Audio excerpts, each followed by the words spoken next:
Writing is on the wall.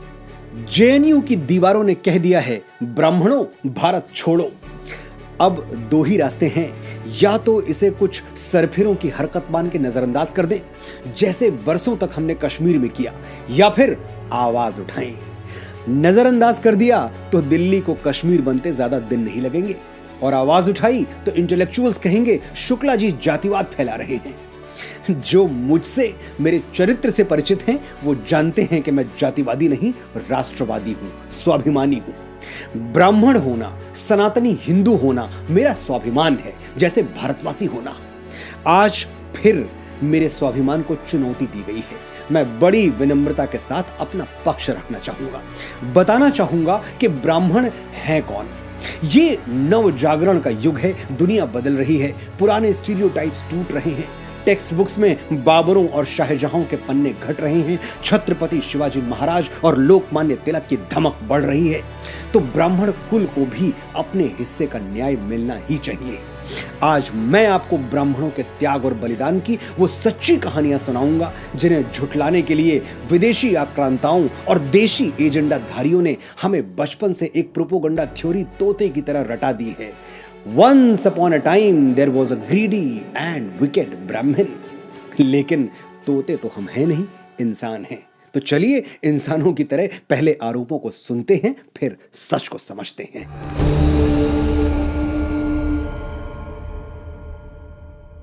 ब्राह्मण यानी वो लालची व्यक्ति जो फटे पुराने चिथड़े पहने हुए गांव की गलियों में घूमता रहता है और कर्मकांड दक्षिणा के नाम पर लोगों से पैसे ऐंठता है।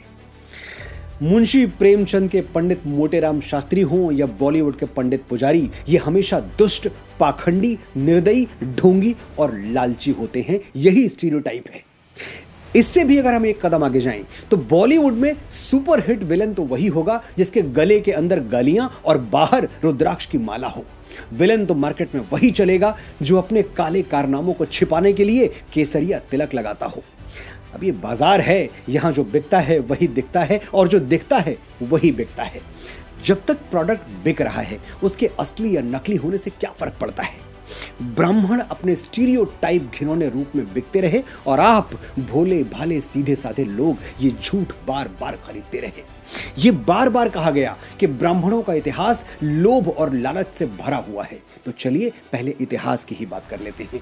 द्वापर का पन्ना खोलते हैं। कौन सा ब्राह्मण कैरेक्टर तुरंत याद आता है?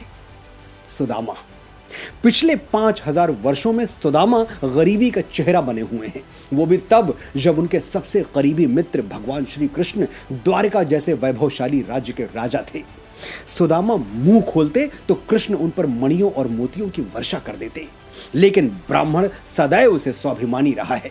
सुदामा ने कृष्ण से कुछ मांगा ही नहीं, उनको मोती और मणि नहीं, सिर्फ भगवान के चरण चाहिए थे। मेरे हिये हरि के पद पंकज, 12,000 ले देख परीक्षा, औरन को धन चाहिए बावरी, ब्राह्मण को धन केवल भिक्षा। ब्राह्मण ने उतना ही धन इकट्ठा किया जितना भिक्षा में मिल गया, और ये भिक्षा भी वो ऐसे ही नहीं मांग लेता था। पहले ब्राह्मण परमपिता परमात्मा से आपकी सुख, समृद्धि और कल्याण की कामना करता था, फिर आपका मुट्ठी भर अनाज स्वीकार करता था।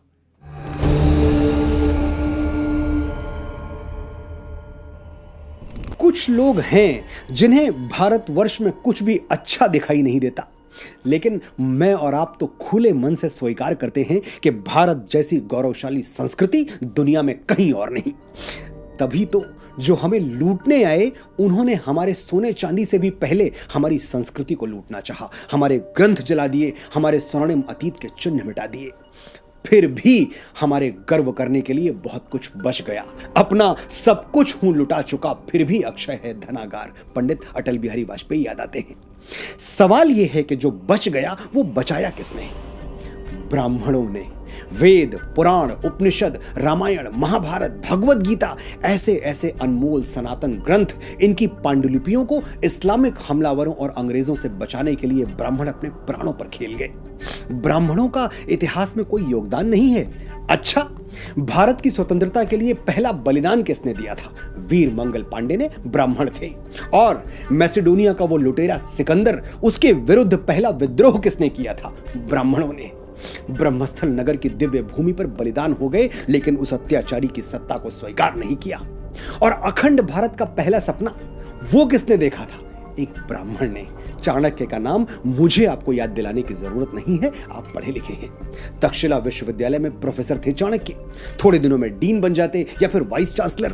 क्या पड़ी थी कि हजारों टुकड़ों में बटे हुए राष्ट्र को समेटते फिरते। धनानंद ने कहा भी था, कोई अच्छा सा पद ले ले मेरे दरबार में और चैन की बांसुरी बजा। लेकिन चाणक्य ने बांसुरी नहीं, बिगुल बजा दिया और ले आए भारतवर्ष को एक ध्वज के तले। सम्राट बनने की बारी आई तो चाणक्य स्वयं सम्राट बन सकते थे, लेकिन बने नहीं। बनाया किसको? एक निर्धन वंचित वनवासी को। इसी बात से मुझे अगला आरोप याद आता है, ब्राह्मण सत्ता के लोभी होते हैं।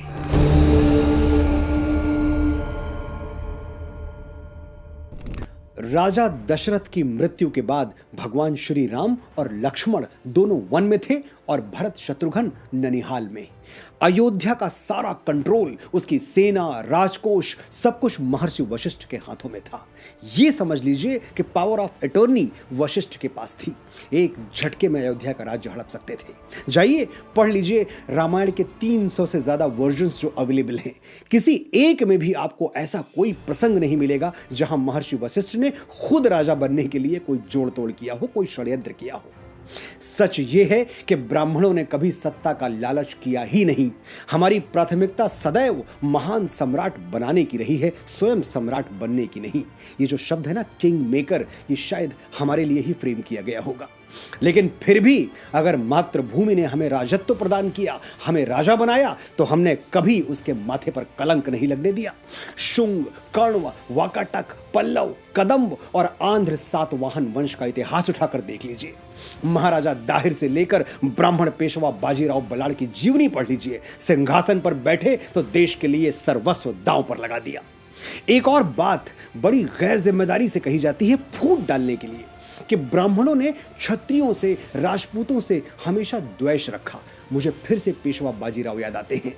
राजपूत राजा छत्रसाल का एक पत्र उन्हें भोजन करते समय मिला था। पत्र में लिखा था, जो गति ग्राह गजेंद्र की, सो गति भई है आज, बाजी जात बुंदेल की, बाजी राखो लाज। यानी जो दशा मगरमच्छ के मुंह में पैर फंसने पर बलशाली हाथी की होती है, वही दशा बुंदेलखंड की है। तुर्क फंगस खान ने बुंदेलखंड को घेर लिया है बाजीराव, अब बुंदेलखंड की बाजी तुम्हारे हाथ में है। पत्र पढ़ते ही बाजीराव भोजन छोड़कर उठ गए। किसी ने कहा, भोजन तो करते जाओ पेशवा। महान पेशवा बाजीराव बल्लाळ ने पलटकर जवाब दिया, आज मैं समय से राजा छत्रसाल की मदद करने नहीं पहुंचा तो इतिहास कहेगा एक क्षत्रिय राजपूत ने मदद मांगी और एक बेपरवाह ब्राह्मण भोजन करता रह गया। उन दिनों महाराष्ट्र से बुंदेलखंड पहुंचने में 10 दिन लगते थे, लेकिन प्राण जाय पर वचन न जाय, जिसका आदर्श हो इतना लंबा समय वो रास्तों पे खर्च नहीं करता। पेशवा बाजीराव ने 500 घोड़ों के साथ ये यात्रा मात्र 48 घंटे में पूरी की, वो भी बिना रुके, बिना थके। परिणाम क्या हुआ? महायोद्धा बाजीराव ने फंगस खान की गर्दन धड़ से उतार दी और राजा छत्रसाल सहित पूरे बुंदेलखंड को अभय प्रदान किया। राजा छत्रसाल ने ही कहा था, जग उपजे 2 ब्राह्मण, परशु और बाजी राव, एक डाही राजपुतिया, एक डाहे तुर्काव। यानी इस संसार में आज तक 2 सबसे अभूतपूर्व ब्राह्मण जन्मे हैं, एक भगवान परशुराम और दूसरे पेशवा बाजी राव। ये है हमारा गौरव, हमारा स्वाभिमान और मातृभूमि के प्रति हमारी कृतज्ञता। लेकिन आजकल कुछ लोग ब्राह्मणों के बलिदान और त्याग को सम्मान की दृष्टि से नहीं देखते, क्योंकि वो ब्राह्मणों को वर्ण विभाजन का दोषी मानते हैं।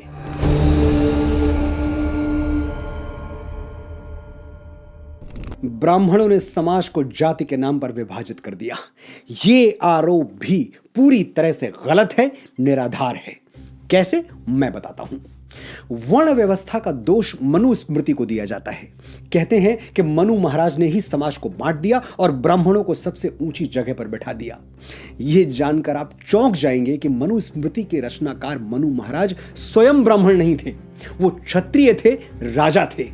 भगवत गीता में श्री कृष्ण ने कहा है, चातुर्य वर्णम मया सृष्टम गुण कर्म विभाग शः, यानी गुण और कर्म के आधार पर मेरी बनाई हुई ये सृष्टि 4 वर्णों में बटी हुई है। भगवान श्री कृष्ण के बारे में कुछ लोगों का मत है कि वो यदुवंशी क्षत्रिय थे, लेकिन जो प्रचलित मान्यता है उसके अनुसार वो एक गोपालक थे, यानी तीसरे वर्ण से संबंधित थे। जब वो राजा बने तो दूसरे वर्ण में चले गए। आप श्री कृष्ण को दूसरे वर्ण का माने या तीसरे, लेकिन ब्राह्मण तो वो कतई नहीं थे। ना कृष्ण ब्राह्मण थे, ना मनु महाराज। तो फिर कोई ये कैसे कह सकता है कि वर्ण व्यवस्था ब्राह्मणों की बनाई हुई है? सच तो यह है कि मनु महाराज हों या मधुसूदन श्री कृष्ण, उन्होंने वर्ण विभाजन बड़े रैशनल, बड़े ही साइंटिफिक तरीके से किया था, कर्म के आधार पर। सोचिए, अगर ऐसा ना होता तो महाराज मनु स्वयं को दूसरे वर्ग में और भगवान श्री कृष्ण स्वयं को तीसरे वर्ग में क्यों रखते? जब वही नियम बना रहे थे तो खुद को सबसे ऊपर रख लेते। कॉमन सेंस अप्लाई कीजिए। अगर आपको किसी कंपनी में अपना पद चुनने का अधिकार हो तो आप सीईओ बनेंगे या स्वीपर?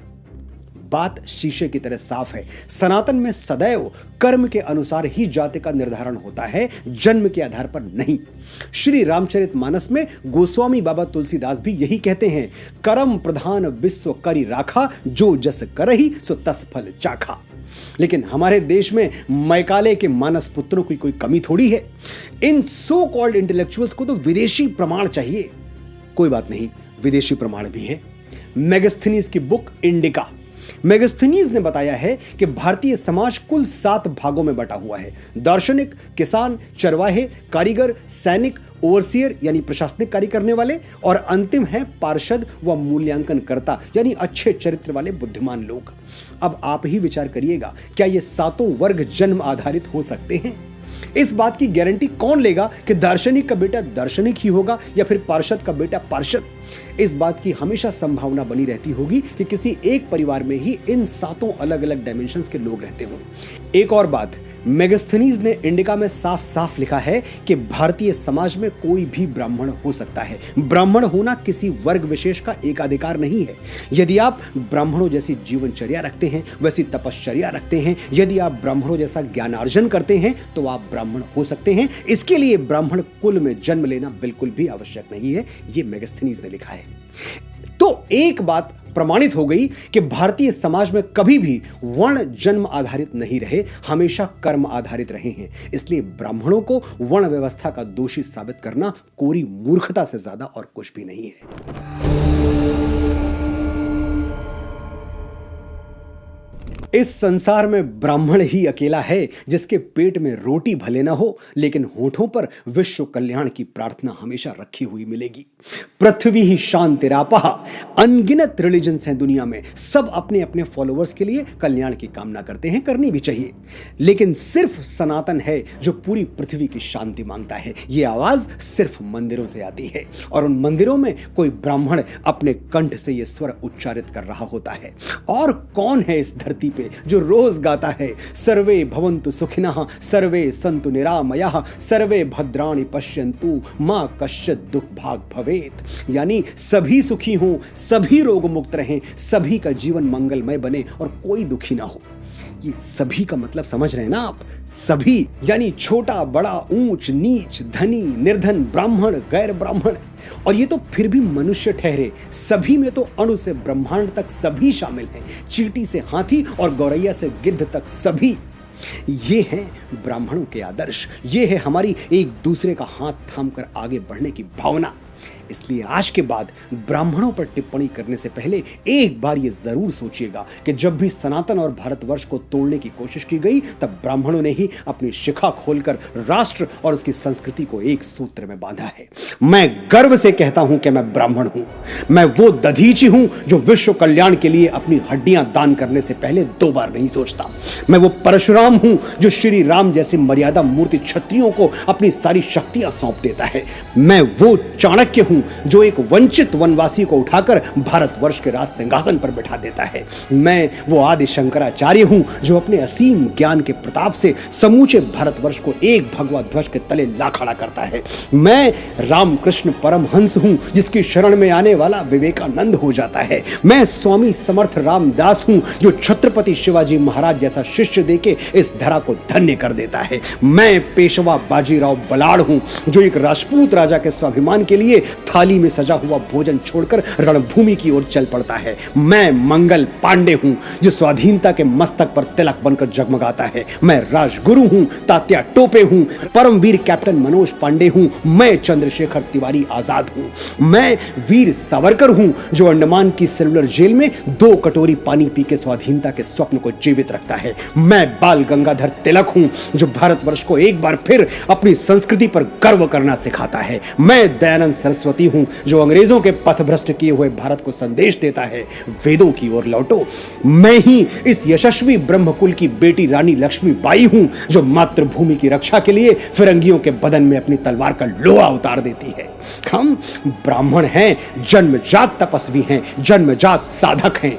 हम संगीत की साधना करते हैं तो तानसेन बन जाते हैं, स्वर साधना करते हैं तो लता मंगेशकर कहलाते हैं, और शब्द साधना करते हैं तो महाकवि कालिदास और गोस्वामी बाबा तुलसीदास के नाम से अमर हो जाते हैं।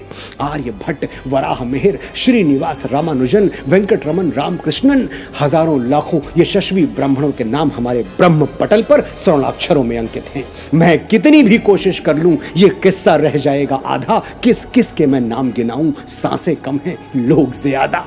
ब्राह्मण भारतवर्ष का मस्तक है, ये मस्तक झुकना नहीं चाहिए। आपने बड़े धैर्य से सुना, बड़े ध्यान से सुना, आपका आभार।